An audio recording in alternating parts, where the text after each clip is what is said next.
Good morning बच्चों। आज हम बात करेंगे फोर्थ यूनिट का जो 1 पॉइंट है कि 4.1 की नीड फॉर फैब्रिक प्रोसेसिंग कपड़े की किस तरह से प्रोसेसिंग की जाती है कि कपड़े जो हमारे होते हैं किस जब कपड़ा बनाया जाता है तो उन कपड़ों में कौन कौन सी प्रोसेसिंग करने के बाद में ही वो कपड़ा तैयार होता है और वो फिर अपने फैक्ट्री या कंपनी में किस तरह से जाता है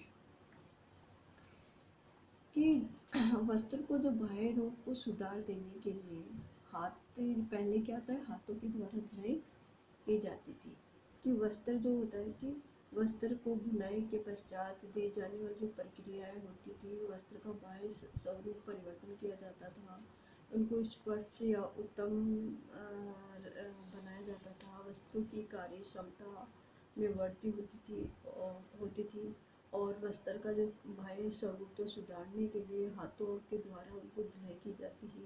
प्राकृतिक रंगों का उपयोग करके वस्त्रों में कड़क और कड़ी मेहनत से रंगा जाता था। वस्त्रों में जो सूत के जो बीच का जो रिक्त स्थान भरने के लिए उसमें कल्प दिया जाता कि स्टार, चाइनीज या क्ले आदि का उपयोग किया जाता था।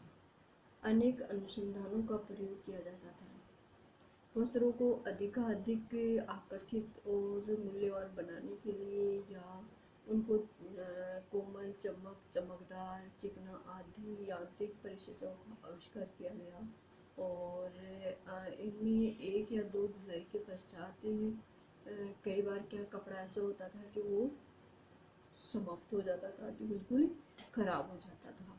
तो इनमें क्या करते थे कि मिराइजिंग या टिंक के द्वारा सिल्क वस्त्र का वजन बढ़ाया जाता था और इसमें परिशोध करने की जो कला थी वह तकनीकी का विकास हुआ।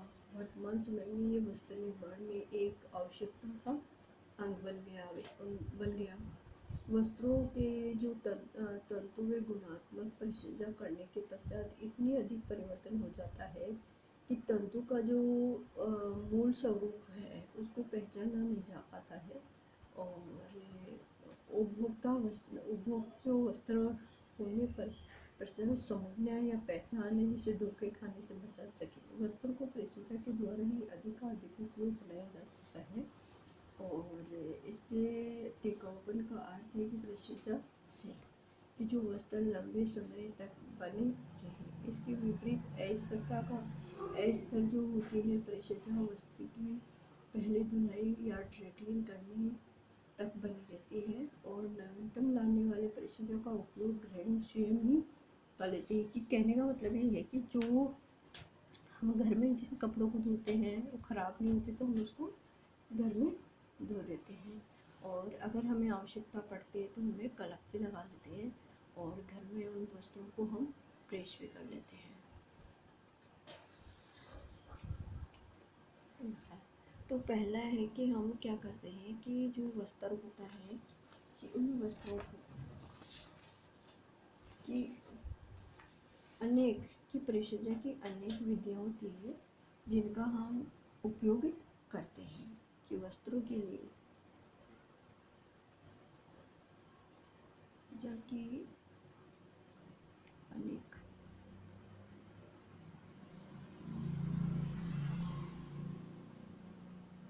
विधियाँ हैं जिनका प्रयोग से फैब्रिक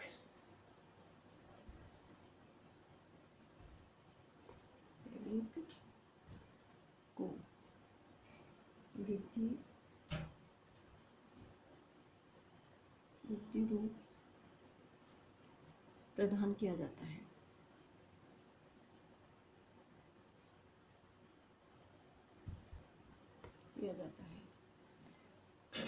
इन प्रक्रियाओं का चुनाव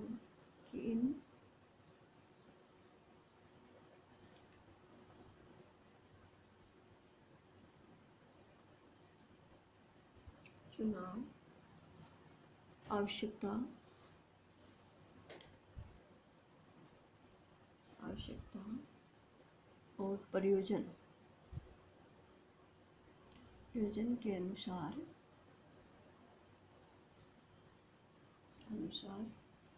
किया जाता है।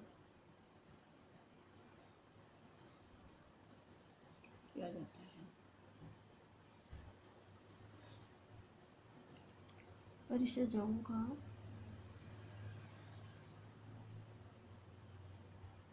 चुनाव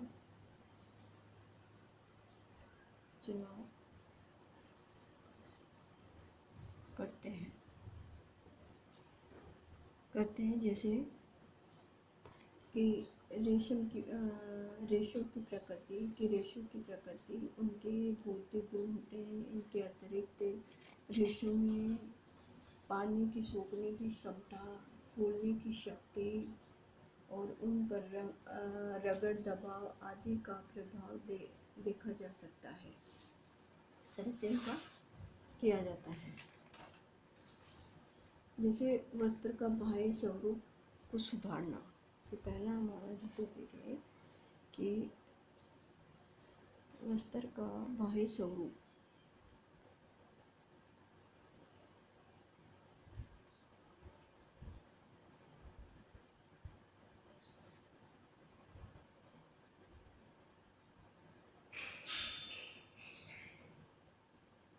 सुधारना। इसमें कि बुनाई प्रक्रिया के दौरान जो वस्त्र होते हैं उनकी चमक पर आकर्षित कम होता है। वस्त्रों की सतह पर रोए, छोटे धागे, गांठे तो कुछ ढीले धागे रह जाते हैं। इन्हें काट कर सतह को चिकना, कोमल और साफ बनाया जाता है। इसके अतिरिक्त जो प्राकृतिक अशुद्धियाँ होती है, जैसे कि तेल, धूल, गंदगी चिपकी रहती है, जिसको साफ करके वस्त्र को बाह्य रूप में सुधार किया जाता है। दूसरा हमारा है कि उपयोग में वृद्धि करना, कि उपयोगिता में वृद्धि करना।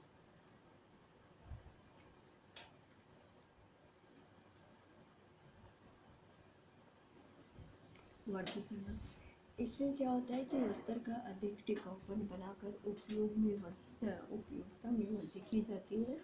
वस्त्र को अधिक मजबूती, कोमलता, चमकदार बनाया जाता है। इस प्रकार से वस्त्र ढीला और बेजान होने से देखने में तथा उनकी कटाई कर पोशाक बनाने में कठिनाई आती है। एक समान लंबाई चौड़ाई का जो भली भांति खिंचाव होता हुआ वस्त्र, जैसे ताने और बाने के सूट का क्या होता है, इसका 90 डिग्री का जो कोण होता है, कोण बना होता है और अधिक उपयोग माना जाता है और जिसके उपयोग के लिए काम में लिया जाता है, अब यह उपयुक्त होता है। तीसरा जो हमारा टॉपिक है वो है हमारा कि वस्त्रों की कार्यात्मकता में वृद्धि करना, कि वस्त्रों की कार्यात्मकता में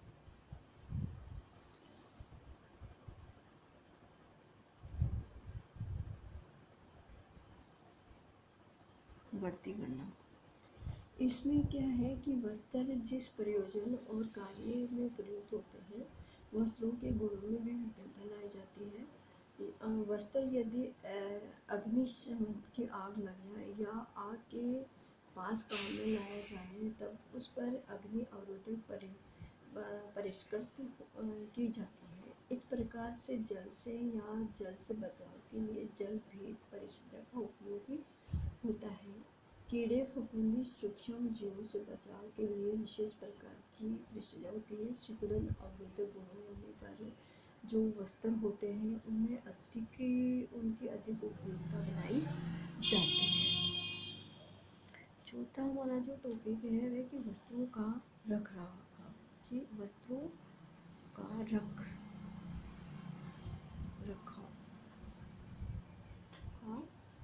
सरलता से करना।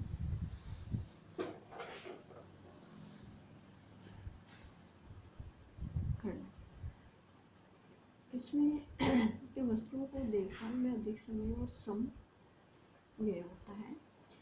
इसके लिए धुलाई, उनको धोया सुखाया जैसे परिष्कृति उपयोगी सिद्ध होती है। धब्बे और मिट्टी अवरोधक परिचर्या वस्त्रों को गंदा और गंदा व धब्बे लगने से रोकते हैं। इस प्रकार में अस्थायी प्रेस प्रक्रिया से वस्त्र एक ही स्थिति में बना रहता है।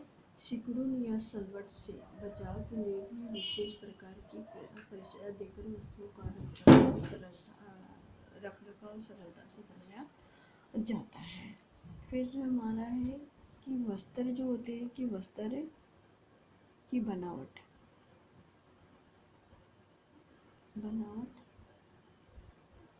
को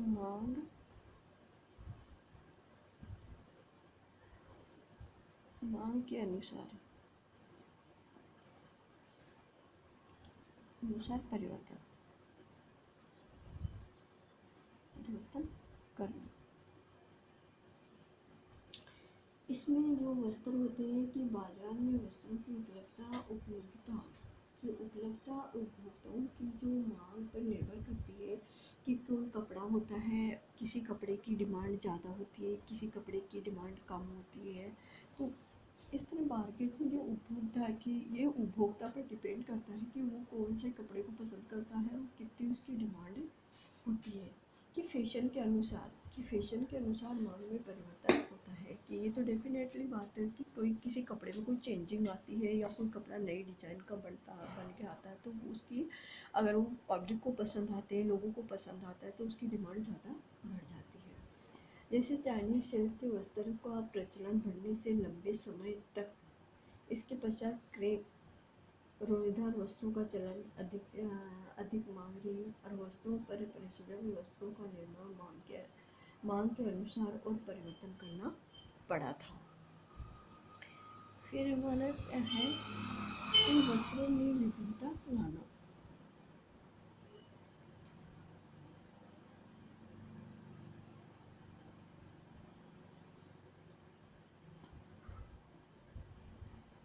भिन्नता लाना कि जो वस्त्र होते हैं कि वस्त्रों में भिन्नता लाने के लिए कई प्रकार प्रयोग किए जाते हैं। जैसे कि 2 या 2 से अधिक बुनाई को सीमित रूप से उपयोग करना, रंगों में परिवर्तन कर विभिन्नता लाई जाती है। इसी प्रकार से कई वस्त्रों में नेपिंग या रोई उठा देने से कोमलता नवीनता आ जाती है। स्टार्च से ग्लेज या चमक लाने में परिसजाओं से वस्त्र जो चमकदार और शक्त हो जाते हैं।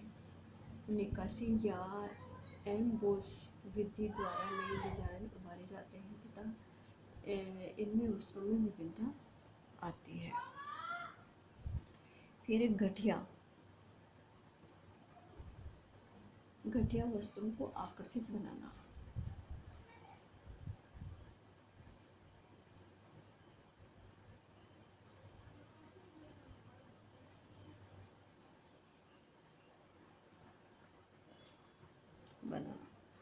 कि जैसे कम क्वालिटी का जो कपड़ा होता है तो लोग क्या करते हैं उसमें क्या करते हैं उनमें डिजाइन डाल दी जाती है, अच्छी से सिलाई कर दी जाती है, उनमें स्टार्च दिया जाता है, एम्ब्रॉयडरी बना दी जाती है। तो लोग क्या करते हैं वो जो कमज़ोर जो कपड़ा है या जो घटिया जो कपड़ा है उसको सुंदर आकर्षित बनाया जाता है जिससे कि उसकी डिमांड बढ़ सके। कि बुनाई की जो वस्त्र होता है कि वस्त्रों को बुनाई में संगनता नहीं होने पर स्टार्च द्वारा उनको कड़क किया जाता है या स्टार्च दिया जाता है, उसमें कड़क दिया जाता है और इसी कारण कमी को उसकी जो कमी होती है उसमें छुपा दी जाती है। इसी प्रकार से उसकी जो सतह है बुनाई में कमी को छिपाने के लिए परिसज्जा द्वारा छुपा दी जाती है। रंग व छपाई द्वारा भी घटिया वस्तुओं को नयापन दिया जाता है। जैसे कि कंपनी में कोई कपड़ा बनता है तो उसमें क्या होता है जैसे कमियाँ रह जाती तो कई बार जैसे उसकी प्रिंट बनी है तो प्रिंट में कुछ धब्बा रह जाते तो दूसरे कलर द्वारा उस धब्बे को छुपा दिया जाता है। अगर उस कपड़े में कोई डिजाइन देनी होती है या डिजाइन दी हुई होती है और उसमें कहीं से कटा फटा होता है तो वो उसी कपड़े के द्वारा एक चिपकाने का कपड़े जैसा आता है तो उसमें चिपका दी जाती है, उससे जो उसकी कमी है उसको छुपा दी जाती है। तो आज हम इसके बारे में यहाँ तक बात करेंगे।